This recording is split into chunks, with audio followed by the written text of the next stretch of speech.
Ah, sistem kepemilikan atau pusako di Minangkabau lanjutan 2.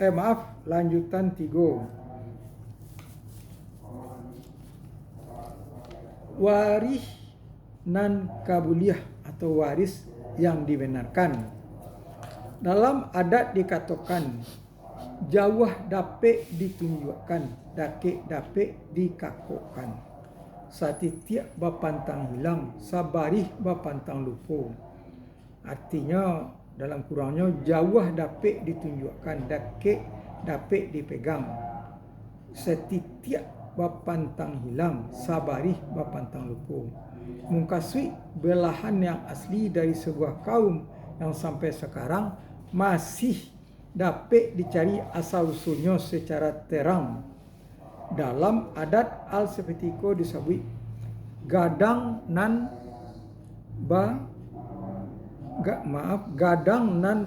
pangabuangan, panjang nan bapakarean, laweh nan basibiran, anak buah nan bakambangan.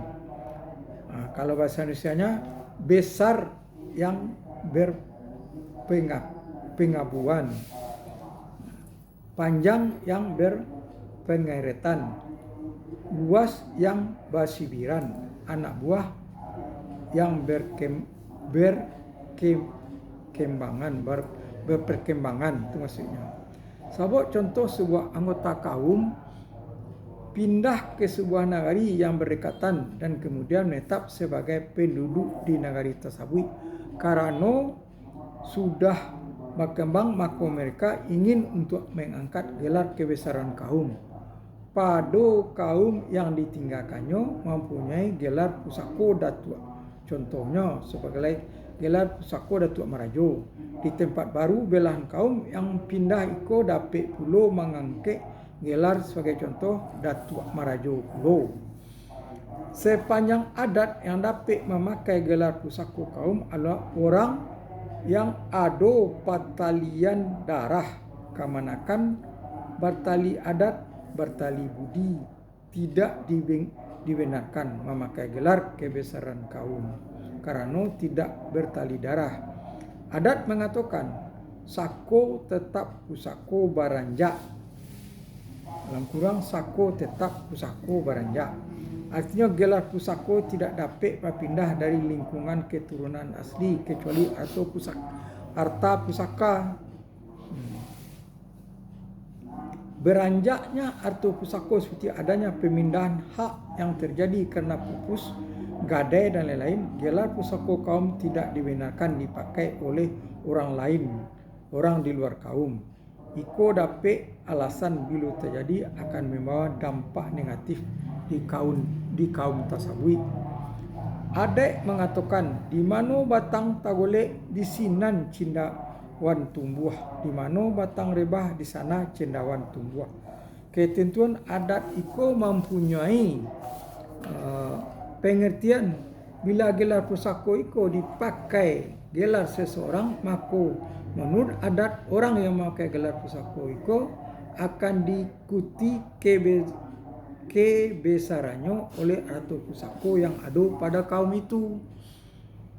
Dengan arti kata semua arto pusako tinggi yang ada pada kaum itu berada di tangannya, dan kaum tadi akan bermamak kepada pangulu baru iko yang tidak seketurunan dengannya. Kalau iko terjadi dikatakan kalah limo dek manalu, dalam kurang kalah limo karena benalu. Waris sabah atau waris badan, itu maksudnya. Waris sabah mengkasuinya hubungan antara pewaris dengan yang menerima warisan tidaklah karena hubungan darah, tetapi karena sebab. Di dalam adat dikatakan basiang dinan tumbuh manimbang dinanado, basiang bilo sudah ado yang tumbuh manimbang bilo sudah ado bila sudah ado. Waris sabah iko sapati karena bertalian. Ulang kembali. Waris waris sebab ini seperti karena bertali adat, berarti buat dan bertali budi. Waris sebab hanya yang menyangkut arto pusako. Waris sebab iko dibedakan atas 3 bagian, yaitu waris batali adat, waris dalam kurang waris bertali adat. Waris batali adat seperti hubungan sesuku, mungkin terjadi sebuah kaum punah dengan arti keturunan untuk melanjutkan kaum itu tidak ada yang menurut garis keibuan. Akhirnya atau pusako dari kaum yang punah tersebut dapat jatuh kepada kaum sesuku dengannya di kampung tersebut. B. Waris batali buik atau waris batali buat. Buik artinya peraturan atau undang-undang. Waris batali buik mangkasuinya adalah waris yang berdasarkan peraturan, yaitu peraturan sepanjang yang dimenangkan oleh adat. Waris batali buik iku berlaku manitia mako ditampuang, maleleh mako dipali, sesuai mako takana, saukua mako nan jadi. Manitia mako ditampuang, maleleh mako dipalit, sesuai mako dikenakan, seukur mako saukua mako menjadi.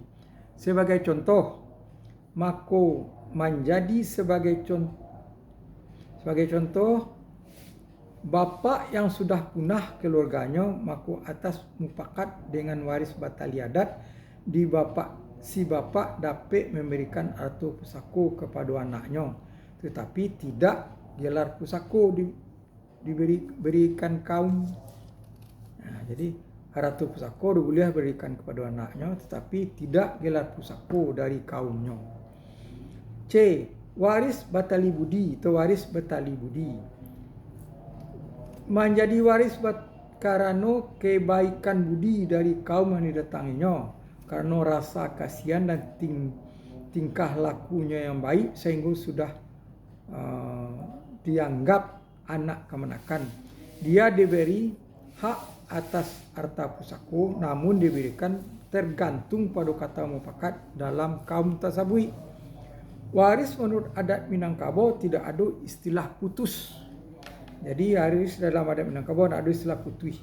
Karena dalam warisan iko adat mengariskan adanya waris yang bertali adat, bertali buik, bertali budi, dan hal iko bilo ada kesepakatan kesepakatan kaum.